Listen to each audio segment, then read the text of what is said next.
The sun was sinking low, spilling orange fire across the endless sweep of the Arizona desert. The wind carried dust and memory, old gun smoke, the faint smell of rain, and the whispers of battles that never really ended. Ethan Cole rode slow, hat brim low, coat faded by years of hard miles. His horse, a grey mare named June, plodded steady along the rocky trail that led west, toward the land he once called home.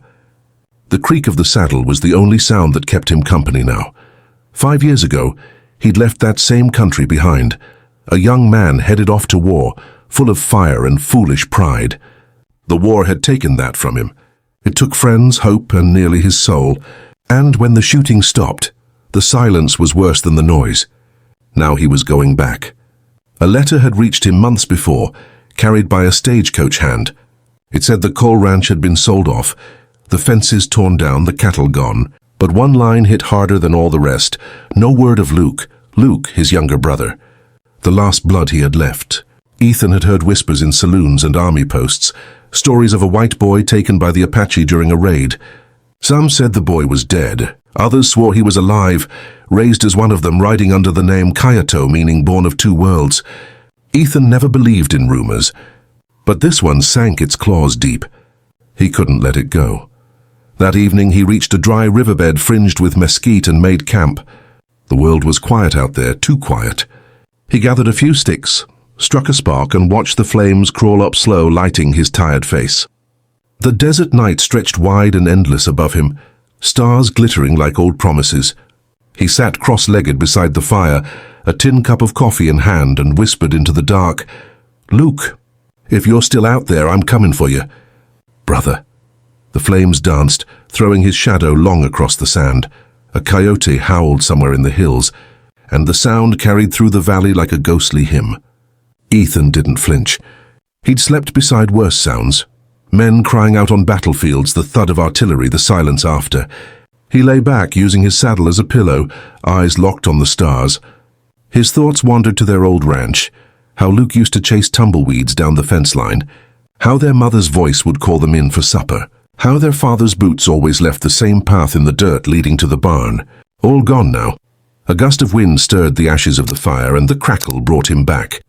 He reached into his coat pocket, pulled out a folded photograph, faded, almost rubbed clean. 2 boys and their parents standing proud beside a fence line, sky wide behind them. He touched Luke's face in the photo with a gloved thumb. "You ain't gone," he muttered. "Not till I see you with my own eyes." June snorted softly from where she was tied, as if answering. The night deepened, and Ethan closed his eyes. Sleep came uneasy, filled with half-remembered gunfire and the sound of galloping hooves. Somewhere between dream and memory, he saw Luke again. A boy no older than 12, running through the tall grass, laughing, hair wild in the wind. Then came fire, screams, and the thunder of hooves that never stopped. Ethan jolted awake, breath sharp. The fire was dying, just glowing embers now. He looked around, the night was still. But from somewhere far out in the canyon came a sound that made him freeze. Drums, soft, distant, steady. Apache. He rose slowly, scanning the horizon. There were no torches, no riders, just that deep rhythmic thump rolling across the desert wind. He eased his hand toward his revolver just in case. Then, as suddenly as it started, the drumming stopped. Silence returned, heavier than before. Ethan sat back down beside the fire. His jaw tightened, eyes cold under the brim of his hat. "All right then," he whispered. "I reckon I'm getting close." The desert wind blew again, carrying with it the scent of something old and unforgiving. Ethan fed the last stick into the flame, then settled in, his gun resting across his lap. By morning he'd ride north toward Fort Kavanaugh, toward the edge of Apache land, toward the truth. And though he didn't know it yet, the trail he was following would lead him not just to his brother, but to a choice no man could ever undo. Morning came hard and dry. The first light spilled over the desert hills, turning the sand into fire. Ethan Cole broke camp early, dusted the sleep from his eyes, and saddled June. The mare nickered softly, sensing his unrest. He gave her a gentle pat on the neck before mounting up. The air was cold, but he could already feel the promise of heat that would soon bake the land. By mid-morning, he rode into Fort Kavanaugh, a weather-beaten outpost that clung to the edge of Apache territory like a half-remembered dream of civilization. The place smelled of sweat, gun oil, and fear. Soldiers moved about in silence, their faces drawn and eyes watchful. The war might have ended for some, but out here peace was only a rumor. Ethan reined in outside the command post. A man in a blue coat stepped down from the porch, hand resting easy on his sidearm. "You're riding awful close to bad country, mister," the man said. His badge read Captain Reeves. He looked like a man who'd seen too much, same as Ethan. "I'm not here to stir trouble," Ethan replied. "Just looking for someone." Reeves squinted. "There's always someone looking for someone out here." "Who's yours?" "My brother," Ethan said quietly. "Luke Cole, taken in an Apache raid some years back. Might still be alive." At that, the captain's eyes changed, something between pity and warning. "We've heard of a white man among the White Mountain Apaches. They call him Kayato, means born of two worlds. Some say he leads raids now. Others say he's a ghost." Ethan's voice hardened. "He ain't no ghost." "I'd know if he was gone." Reeves let out a slow breath and nodded toward the horizon. "That land out there don't care what a man believes. You cross it, you better be ready to meet whatever truth waits for you. It don't always come kind." Ethan tipped his hat, a simple thanks, then turned his horse. Behind him, the fort's flag flapped weakly in the wind, a symbol that meant less and less the farther west a man rode. The land stretched wide and merciless ahead. He followed an old trail that cut through the sandstone ridges, past twisted junipers and dry arroyos. The sun climbed higher, beating down like judgment itself. Hours passed, and the only company he had was the cry of a hawk circling overhead. By late afternoon, the ground began to change. The trail dipped into a canyon, and he noticed smoke rising in the distance, thin gray, steady. A campfire. Someone was there. Ethan dismounted, tied June to a low branch, and crept forward through the brush. He moved slow, every step careful. He'd learned long ago that curiosity got men killed quicker than bullets. From the ridge he peered down, and what he saw made his breath stop cold. A small Apache camp lay nestled at the canyon floor. Women moved around the fires, tending to food. Children ran barefoot in the dust, their laughter echoing softly through the rocks. Warriors sat sharpening blades or oiling rifles, their faces painted in earth tones.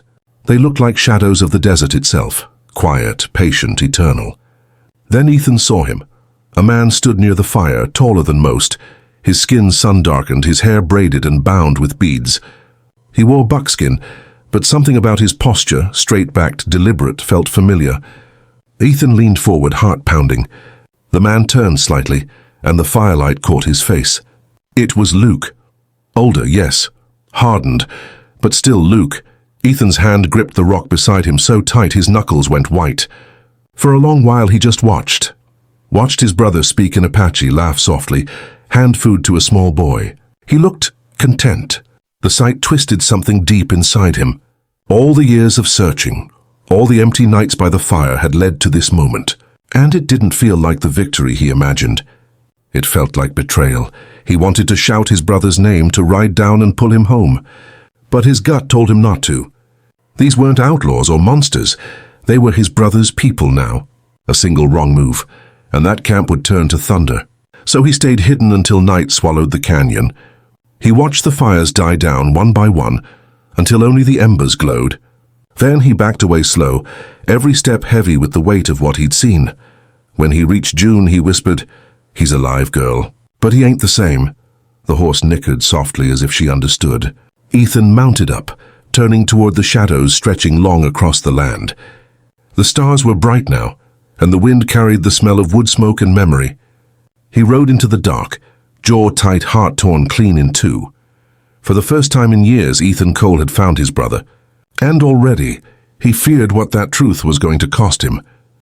Ethan waited until the moon rose high, silver and cold against the desert sky. The Apache camp below him glowed faintly, small fires flickering like stars fallen to earth. He'd seen his brother's face again for the first time in 5 years, and it rattled him to the bone. Luke wasn't that scrawny ranch boy chasing tumbleweeds anymore. He was one of them now. His movements, his clothes, even the way he carried himself, everything said Apache, but a man's blood runs deep, and no matter how far a brother goes, something inside still recognizes the other. Ethan could feel it. That pull, the same one that kept him alive through war, hunger, and every mile of this godforsaken desert. He couldn't just turn around and leave. Not now. When the camp grew quiet, he crept down through the brush, careful to keep low. His boots barely touched the dirt. Every sound, the crunch of gravel, the whisper of wind through the sagebrush, felt loud enough to wake the whole canyon. But still he moved, slow, steady, patient. Near the edge of camp, he saw his brother sitting alone by the fire. Luke's back was to him, his hair long, dark, braided with small silver beads that shimmered when the light caught them. He was humming softly, some kind of Apache tune that carried faintly through the air. It wasn't one Ethan knew, but it sounded like home all the same. He took a breath. "Luke?" The name slipped out before he could stop it. The sound hung in the air like a shot. Luke froze, head lifting. For a moment, neither of them moved. Then Luke turned, slow and cautious, eyes narrow and searching through the dark. Ethan stepped forward, hands raised just enough to show he wasn't armed. "It's me, Luke, it's Ethan." The firelight flickered across Luke's face, older, sharper, harder. The boy Ethan remembered was gone. In his place stood a man who had lived a different kind of war. "You shouldn't be here," Luke said finally. His voice was low, deepened by years and distance. Ethan swallowed hard. "I came to find you." "You found me," Luke said, his tone cold as the desert night. "Now go." Ethan took another step closer. "You don't mean that." "You're my brother." Luke's eyes flickered, pain and memory battling inside them. He rose to his feet, and for a second Ethan saw the boy again, the one who used to ride beside him through the mesquite fields. Then it was gone. "You're late, Ethan," Luke said. 5 years too late. You should have come before I became one of them." Ethan's chest tightened. "I tried. God knows I tried. I went back to the ranch. I looked for you everywhere." "The ranch?" Luke's voice cut like glass. "The soldiers burned it. The same kind of men you rode with in your war. They burned homes here too, women, children. You call them enemies. I call them family." The words hit Ethan like a bullet. He wanted to argue, to say it wasn't the same. But deep down he knew it was. He'd seen things, terrible things, done by men who wore the same uniform he once did. "Luke, I didn't come here to fight," Ethan said quietly. "I just wanted to see you. To know you're alive." Luke studied him for a long moment. Then he stepped closer, just enough for Ethan to see the firelight dancing in his eyes. "I'm alive," he said. "But not the way you remember." Behind them a twig snapped. Both men turned fast. A shadow moved at the edge of the camp, a warrior on guard, curious about the stranger. Luke raised his hand quickly, signaling something in Apache. The man paused, frowned, then disappeared into the dark. Ethan let out a breath he hadn't realized he was holding. Luke looked back at him, expression unreadable. "You should go," he said again. "If they find you here, they'll kill you." "And if they don't?" "I might have to." The words tore through Ethan worse than any wound. He took one last look at his brother, standing there between two worlds, then stepped back into the shadows. When he reached his horse, the stars had faded behind a bank of clouds and the air smelled of rain. He mounted up slow, his chest heavy. As he rode away from the canyon, thunder rolled low across the horizon. It sounded like war drums, like fate pounding its warning into the bones of the earth. Ethan didn't look back. But he knew this wasn't over. Not by a long shot. The next morning, Ethan didn't ride far. He found a rise overlooking the canyon and waited there, watching smoke curl up from the Apache camp below. The sun came over the ridge, washing the land in gold, but it brought no warmth. His thoughts were heavy, turning over the night before like stones in a river. He'd found Luke, alive, but he wasn't the same boy who used to sleep by his side under the stars, whispering about the ranch they'd one day build. That boy had been buried somewhere in this hard land, replaced by a man with Apache blood in his heart. By midday, Ethan made a choice. He wasn't leaving, not yet. He couldn't ride off and pretend the world hadn't shifted under his boots. He rode back down to the canyon edge, hands open, rifle strapped across his back where everyone could see it. If he was going to die today, he'd die trying to talk, not shoot. It didn't take long for them to find him. 2 Apache scouts stepped out from the rocks, bows drawn, eyes sharp as flint. Ethan stopped June, lifted his hands slow and said, "I'm not here to fight." One of them barked something in their tongue. Then another voice came from behind, a familiar one. "Let him through," Luke said. The warriors hesitated, then lowered their weapons. Ethan's brother stepped forward, expression calm but wary. Up close, Ethan could see how different he was now. The small scars along his jaw, the strength in his posture, the quiet in his eyes. "You've got nerve coming back here," Luke said. "Didn't figure I had a choice," Ethan answered.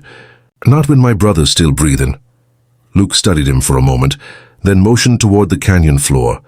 "Come, the chief wants to see you." Ethan followed. The Apache camp was alive with motion. Women grinding corn, men mending saddles, children chasing a mangy dog between the huts. It wasn't the wild, savage place the soldiers back east liked to talk about. It was a home. People trying to live, same as any rancher or settler. They stopped before a tall man seated near the largest fire.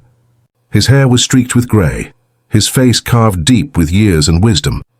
Luke spoke to him in Apache, his voice low and respectful. After a moment, the chief looked at Ethan.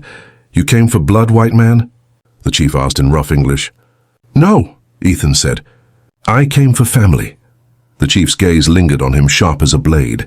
"Family is what we make, not what we're born with." Ethan didn't answer. The truth in those words stung more than any insult could. After a long silence, the chief nodded. "You will stay one night. Then you go. No harm will come to you because of Kayato." Ethan understood that was Luke's name here, spoken with respect. He gave a small nod of his own. "I'll go when the sun rises. Just wanted a word with my brother." That night, the two of them sat apart from the others on a ledge overlooking the camp. The sky was clear, full of stars, the kind they used to name as kids. For a while they said nothing. Finally, Ethan broke the silence. "You look like Pa now." Luke smirked faintly. "Pa's world is gone." Ethan nodded. "So's mine." Luke turned to him, eyes catching the firelight. "You came all this way for a ghost, Ethan. I ain't that boy anymore." "I can see that," Ethan said softly. "But you're still my brother." Luke stared out into the darkness, the sound of the drums carrying faintly from below. "You ever wonder," he said, "what side of the line we're on? You think it's just Indians and whites, good and bad, us and them? Out here, that line's been washed away by blood." Ethan felt those words cut deep. "Maybe," he said. "But blood's still blood." Luke's eyes softened just for a moment. "Then maybe that's the only thing left worth fighting for." They sat in silence after that, the fire dying low, the stars watching like old witnesses. Neither man knew it then, but before another dawn came, the line between them and the world around them would be torn apart by gunfire. The night passed quiet, too quiet for a land that never truly slept. Ethan lay awake beside the dying embers of the fire, listening to the soft murmurs of the Apache camp and the wind scraping across the canyon walls. Every sound carried a weight, an unspoken warning that something was coming. His gut told him peace never lasted long out here, not between two worlds that refused to share the same ground. Before dawn, Luke woke him with a hand on his shoulder. "We ride soon," he said. "I'm taking some of the men to hunt." His voice was steady, but his eyes carried unease. Ethan knew it wasn't the hunt that worried him. "You think the soldiers are coming, don't you?" Ethan asked. Luke's jaw tightened. "They always come. They follow the smoke, the sound of horses, the scent of life. They can't stand to see us still breathing." Ethan rose, dusting off his coat. "Then let me ride with you." Luke shook his head. "No. The chief gave you safe passage for one night. You ride back east when the sun climbs. If they find you here when they come, they'll kill you with the rest." Ethan's voice hardened. "You think I'd leave you to fight alone? After finding you again?" Luke looked at him, really looked at him, and for a heartbeat the wall between them cracked. "You don't belong to this fight anymore," he said. "You had your war, and I lost it," Ethan muttered. "Same as you'll lose this one if I walk away." But before Luke could answer, a distant thunder rolled through the canyon. Not from the sky, hooves. Many of them. Ethan turned, scanning the horizon. Dust rose in the east, faint at first, then darker, faster, relentless. Luke's face went pale. "They found us." "Soldiers?" Luke nodded once. "Fort Kavanaugh." Ethan's chest went cold. He thought of Captain Reeves, the warning in his voice, the pity in his eyes. "You cross it? You better be ready to meet whatever truth waits for you." Now he understood. Reeves had known what would happen. Maybe he'd even sent them. The first shot cracked the silence. a rifle report echoing off the rocks. A woman screamed. The camp erupted in chaos. Warriors grabbed their weapons, shouting orders in Apache. Mothers dragged their children toward the caves at the canyon's edge. Ethan ducked low as another bullet whistled past. He drew his revolver without thinking. The instinct came back fast, too fast. Luke was already running, shouting in Apache, rallying the warriors to take cover. "Ethan," Luke called out, his voice lost beneath the roar of gunfire. "Help me get the women to the caves." Ethan didn't hesitate. He ran through the smoke and dust, firing back at flashes of blue coats on the ridge. Soldiers poured down the slope like a tide of fire, their rifles blazing. Horses screamed, bullets tore through canvas and bone, and the air filled with the acrid stench of powder. He reached a mother and child trapped near a burning hut, pulled them to their feet and shouted for them to run. The boy couldn't have been more than 6. His small hand gripped Ethan's sleeve tight before vanishing into the crowd. "Luke!" Ethan yelled again. His brother appeared through the haze, rifle in hand, blood streaked down his arm. He'd been hit, but didn't slow down. "Get out of here!" Luke shouted. "They'll kill you if they see you fighting beside us." "I ain't leaving," Ethan shouted back. "Not now." The two brothers locked eyes amid the chaos, one dressed in buckskin, one in dust and sweat. Two men caught between the same bullet and two flags that meant nothing anymore. Then another explosion ripped through the camp. A soldier's cannon had found the center fire pit. The blast threw Ethan backward, ears ringing, vision swimming. When he crawled to his feet, the camp was in ruins. Smoke blackened the sky. The air stank of blood and burning wood. Somewhere in the chaos he heard Luke's voice calling out, half shouted, half drowned in the thunder of hooves. "Ethan, this way!" But before he could reach him, a cavalry rider charged through the smoke, pistol raised. Ethan fired first. The man dropped, tumbling hard into the dust. Ethan stood over the body, chest heaving. The gun still warm in his hand. For the first time since the war, he felt the weight of taking a life again and hated himself for how easy it came back. The firing began to fade. The soldiers were pulling back, regrouping. The Apache retreated deeper into the canyon, taking their wounded with them. Ethan staggered through the wreckage, calling Luke's name. Then, through the haze, he saw him, still standing, rifle in hand, blood on his sleeve, eyes full of fire and heartbreak. "Ethan," Luke said quietly, voice shaking. "You shouldn't have come back." Ethan looked around at the dead, at the smoke curling up toward the empty sky. "Maybe not," he whispered. "But I couldn't stay away." The wind blew through the canyon, scattering ash like snow, and as the brothers stood there, two men from the same blood standing on opposite sides of a dying world, they both knew something had changed forever. The war between them had just begun. The sun crawled over the canyon rim, turning the smoke from the burned Apache camp into streaks of ghostly orange. The smell of blood and dust lingered heavy in the air, and Ethan's throat felt like sandpaper. He hadn't slept. None of them had. The wounded lay in the shadows of the rock walls, moaning softly, while the remaining warriors worked in silence, their faces painted with soot and grief. Ethan sat alone near the ashes of what had been the central fire, his revolver beside him, staring at the horizon as if he could still see the soldiers retreating. He'd fought beside his brother against his own kind, white men wearing the same colors he once did. The thought twisted inside him like a knife. Luke approached, limping slightly. His arm was wrapped in cloth, dark with blood. He said nothing at first, just stood there watching Ethan. Finally he spoke, his voice low and hoarse. "You killed one of them." Ethan didn't look up. "I did what I had to." "You always do," Luke said bitterly. "That's what they all say." Ethan turned his gaze on him, eyes cold but tired. "You think I wanted this? I came here to find you, not to fight another damn war." Luke crouched beside him, the firelight catching the scar across his cheek. "War finds men like us, brother. It don't matter which side we stand on." Ethan sighed deeply, running a hand through his hair. "You think this can last? You think the army's just gonna forget about you?" Luke gave a dry laugh. "They've been trying to wipe us out for years. Can't stop us yet. Then they'll come again," Ethan said, his voice darkening. "And next time they'll bring more guns. More men."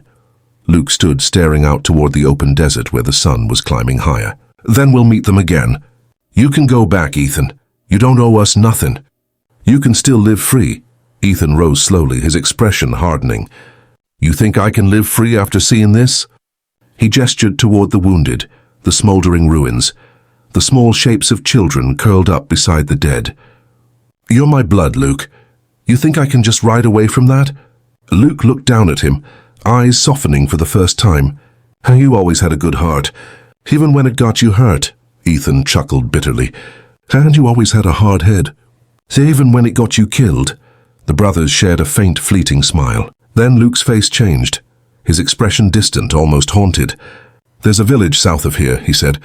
Our people. They'll come for us soon. We'll take the wounded and ride there before nightfall. Ethan nodded. Then I'll ride with you. Luke shook his head. No, you can't. The soldiers will be hunting for the man who turned his gun on his own. You go with us, you'll be marked for life. Ethan's jaw tightened. I'm already marked. Luke stared at him for a long time, as if searching for something in his brother's eyes. Maybe the boy he used to know, maybe the man he feared he'd become. Finally, he said quietly, If you ride with us, you'll ride against everything you once stood for. Ethan looked away, voice steady. Then maybe what I once stood for ain't worth standing for anymore. Silence fell between them, broken only by the crackle of dying fire and the distant cry of a hawk circling above the canyon. Luke turned away, tightening the strap on his rifle. Then saddle up. We'll move before noon. Ethan picked up his revolver, sliding it into the holster. The weight of it felt heavier than ever, not from steel or powder, but from choice. The kind a man couldn't undo once it was made. He looked once more at his brother, knowing that whatever road they took next, it would end in blood. As the two men walked toward the horses, the rising wind carried the scent of smoke, sand, and the echo of war still waiting on the horizon. The brothers had chosen their path. Now they would have to survive it. The sun burned high as they rode south, cutting through the open plains where the wind swept low and dry, whispering across the earth like the breath of something ancient. Ethan rode beside Luke, his eyes scanning the endless horizon. Behind them, a line of Apache riders moved in silence, carrying the wounded and what little remained of their camp. No one spoke. The only sounds were the creak of leather, the groan of horses, and the faint clink of metal against metal. Ethan's shirt clung to his back with sweat, the desert heat pressing down like a hammer. He'd endured long rides before, trails that stretched for days without rest, but never with this kind of weight in his chest. Every mile carried him further from the man he used to be, from the uniform he once wore, from the country that had taught him who the enemy was. Down that ridge, Luke said, pointing toward a faint shimmer of cottonwoods in the distance. There's water. The group veered south, their horses eager for the promise of a stream. When they reached it, the warriors dismounted, letting the animals drink. Some knelt to fill their hands. Others washed the blood and dust from their faces. Ethan crouched by the water's edge, staring at his reflection rippling in the shallow current. For a moment, he didn't recognize the man staring back. His eyes looked older, harder, like he'd lived too many lives in too little time. Luke joined him, lowering himself onto a rock nearby. You're quiet, he said. Ethan shrugged. Ain't much to say. Luke gave a half smile. There's always something to say when a man's losing his way. Ethan looked at him sharply. That what you think I'm doing? Losing my way? Luke met his gaze, calm and steady. You can't serve two masters, brother. The army made you a killer, and now you're riding with the ones they call savages. You think they'll ever let you live in peace after this? Ethan's jaw tightened. Maybe I stopped caring what they let me do. Luke's expression softened, though his voice carried a quiet sadness. I used to think that too, until I realized every choice carves a mark you can't wash off. Ethan said nothing. The sound of running water filled the silence between them.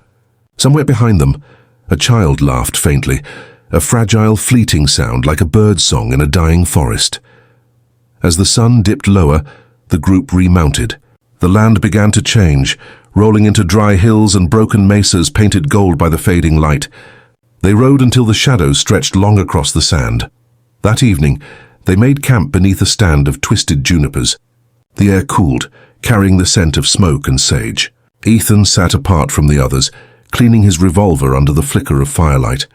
Laughter and song drifted softly from the other side of camp.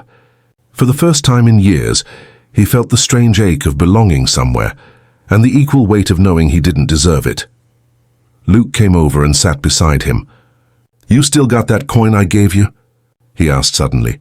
Ethan frowned, patting his pocket. The silver coin was still there, old and worn with the faint outline of an eagle barely visible. Yeah, why? Luke smiled faintly. Just making sure you didn't lose it. Pa used to say as long as we both had one, we'd always find our way back to each other. Ethan turned the coin in his hand, the metal cool against his skin. He said that before we learned that some roads don't lead back. Luke's eyes darkened, but he said nothing. The night grew colder.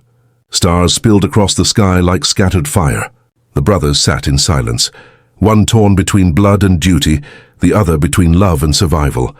And far out in the dark beyond the ridges, the faint glow of torches moved like fireflies. Soldiers, still hunting.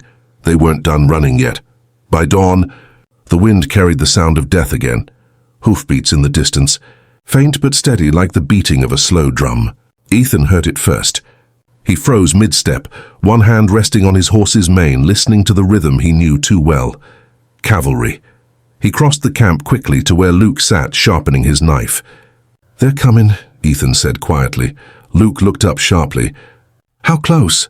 Couple miles, maybe less. They're following our trail. Luke rose, sheathing the blade. Then we move now. The Apache warriors began packing fast, rolling blankets, tying what little food they had left. Mothers hushed crying children, while young men grabbed rifles. Ethan helped saddle the horses, his hands trembling. The horizon was turning red with the first light of morning. He caught sight of riders on a distant ridge, silhouettes against the dawn, sunlight flashing off metal. They're close, he said. Luke swung into the saddle. Then we ride through the canyon. There's a pass up ahead, narrow and steep. If we make it before they do, they can't follow with horses. Ethan mounted his own, pulling his hat low. You lead. They'll take the rear. They took off in a blur of dust and thunder. Behind them came the faint sound of bugles and the pounding of hooves. When Ethan glanced back, he saw the soldiers cutting through the rising sun, rifles glinting like lightning. He shouted ahead, Luke, they're gaining. Keep going. Don't stop, Luke yelled. The canyon came into view, a jagged wound in the red rock. The group funneled through, riders disappearing into shadow. Ethan stayed behind, firing 2 shots over the soldiers' heads to slow them down. The echo roared between the cliffs. Bullets whistled past him. One struck the rock beside his head, spraying grit across his face. He ducked low and galloped after the others, heart hammering. The canyon walls rose high and close, the air thick with dust. Ethan caught up just as they reached the narrowest part of the pass. Luke turned in the saddle. We'll hold here. Are you crazy? Ethan shouted. You'll trap us all. If we don't stop them now, they'll chase us clear to the border, Luke said fiercely. You ride on ahead with the women and the wounded. I'm not leaving you again, Ethan snapped. Luke's face softened. He reached into his coat and pulled out something small, Ethan's old army badge tarnished and bent. You dropped this the day you buried your gun, he said quietly. Maybe it's time you decided who you really are. Ethan stared at it. The badge looked foreign now, like it belonged to another life. The hoofbeats grew louder, echoing through the canyon walls. Luke gripped his rifle. Go, brother. Lead them out. Ethan hesitated, torn between blood and duty, between the man he was and the man he'd become. Then he turned his horse sharply. Not without you. The first soldiers burst into view at the canyon mouth, rifles raised. Luke fired the opening shot. The canyon exploded into chaos, gunfire echoing off stone, dust rising like smoke. The brothers fought side by side, their hearts beating to the same desperate rhythm. In the blur of heat and sound, Ethan felt time slow. The sting of powder, the kick of his gun, the flash of light. For a moment it felt like the war had never ended. When the last echo faded, the canyon was silent. But silence didn't mean safety. It only meant someone was left standing. The smoke hung thick in the canyon, curling through the air like the breath of the dying. The echo of gunfire still clung to the walls, fading into silence. Ethan stood among the rocks, chest heaving, the weight of his revolver dragging at his arm. Around him lay the dead, Apache and soldier alike, sprawled together in the red dust that swallowed all names and flags. He turned, searching through the haze for Luke. The dust stung his eyes, the acrid scent of powder biting deep in his throat. Luke, he shouted. His voice cracked against the canyon walls, no answer. He stumbled forward, tripping over a fallen body, boots slipping on blood-slick stone. His ears rang, the world spinning in fragments of sound, the groan of a dying horse, the crackle of fire, the whisper of wind moving through spent shells. Then, through the smoke, he saw him. Luke was slumped against a boulder, rifle still clutched in his hands. A dark stain spread across his side, his shirt torn open. Ethan dropped to his knees beside him. "Luke," he said, voice low and breaking. Luke's eyes fluttered open. "Still here," he rasped, forcing a faint, crooked grin. "You didn't listen again." Ethan laughed weakly, though it came out more like a sob. "Never did," Luke coughed, blood on his lips. "You should have run." "Could have lived free." Ethan shook his head. "There ain't no freedom without my brother." For a moment the two sat in silence, the sun filtering weakly through the canyon dust. The Apache survivors were gathering in the distance, silent, grim-faced, tending to their wounded. The soldiers had fallen back, leaving behind their dead. The battle was done, but the war still lingered in the air like smoke that refused to fade. Luke looked past Ethan toward the sky. "They'll come again," he whispered. "They always do." Ethan gripped his shoulder gently. "Then they'll find me waiting." Luke smiled faintly. "That's the trouble with you, brother. You still think you can fight every battle alone." Ethan's throat tightened. "You're not dying here, Luke, not after all this. I'll get you to the village. We'll find a doctor, someone who can help." Luke's hand caught his wrist, weak but firm. "No, this is as far as I go." "Don't say that." Luke's eyes met his, steady despite the pain. "You remember what Pa said? Her man's life ain't measured by how long he rides, but what trail he leaves behind. Well, this is mine." Ethan shook his head, jaw trembling. "No, not like this." Luke's breathing grew shallow, his words coming softer now. "You'll keep riding, Ethan, you always do. Just don't forget which way home is." And then silence. Ethan froze, waiting for another breath that never came. The rifle slipped from Luke's hand, clattering against the stone. Ethan bowed his head, his hands gripping his brother's shoulder, his heart breaking in the same rhythm as the wind. For a long time he didn't move. The canyon grew still around him, the last of the dust settling over the dead. When he finally stood, he took Luke's coin from his pocket, the twin to his own, and pressed it into his brother's palm. "You always had my back," he whispered. "Now I'll carry yours." He covered Luke's body with a blanket, then stood facing the dying sun. His revolver hung loose at his side, but his eyes were hard, burning with something fierce and final. Behind him the Apache gathered, watching silently. One old warrior stepped forward, nodding once in respect. "He fought like one of us," the man said quietly. Ethan gave a small nod. "He was one of you." The wind rose, carrying the scent of blood and dust across the canyon. Ethan turned to his horse, climbed into the saddle, and took one last look at the place where his brother lay. Then he rode away, slowly at first, then faster, as if the wind itself was trying to chase him down. The land stretched endless before him, a sea of red and gold under the burning sky. And though he didn't look back, the memory followed him, heavy as a shadow that would never let go. The war was over. But peace. Peace would never come easy for a man like Ethan Cole. The desert stretched out before him like an endless sea of red and gold. Ethan rode alone, his horse's hooves sinking into the soft earth, leaving a trail that the wind would soon erase. The sun was sinking low, bleeding into the horizon. He'd been riding since dawn, though time had lost all meaning. Every mile he rode, he felt the weight of his brother's coin in his pocket and the echo of Luke's last words in his head. "Don't forget which way home is." But home wasn't a place anymore. It was a memory, fading fast like smoke from a dying fire. He crossed the dry riverbed where the cottonwoods stood thin and bent, their leaves whispering softly in the evening wind. He remembered this place. It was where he and Luke had hunted as boys, back when they thought the world was nothing but wide land and open sky. Back before the wars, before the blood, back when they were brothers in truth and laughter, not in tragedy. Ethan dismounted, letting his horse drink from what little water pooled in the sand. He knelt, staring at the rippling reflection of his face. The man who looked back was older, worn by dust and sorrow, his eyes hollow from everything he'd lost. The revolver on his hip was still there, but he hadn't touched it since the canyon. He didn't want to anymore. He reached into his coat and pulled out Luke's coin. The silver glinted faintly in the fading light. tarnished and worn smooth from years of hands that believed in luck. He turned it over in his palm, thumb tracing the faint shape of the eagle. "You got your piece now," he whispered. "Reckon it's my turn to find mine." A sound carried on the wind, the distant echo of hooves. Ethan looked up, hand instinctively reaching for his gun. Dust rose on the horizon, faint but growing. For a moment he thought it might be soldiers again, but as the figures came into view, he saw the paint and feathers, the slender forms of Apache riders. The one at the front raised a hand in greeting. It was Chula, the young warrior who had ridden beside Luke in the last fight.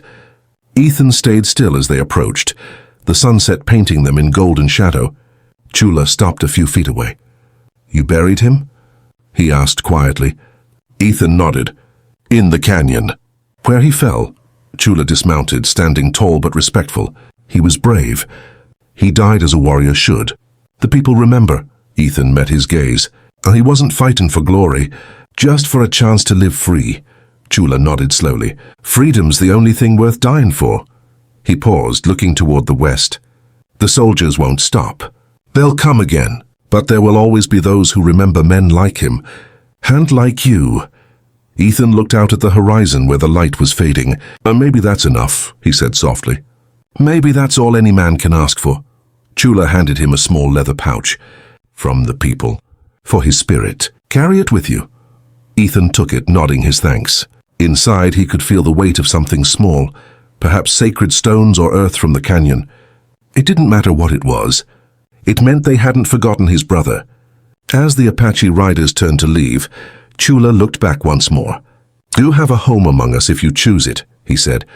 Ethan smiled faintly. "I appreciate that, but I reckon my road ain't done yet."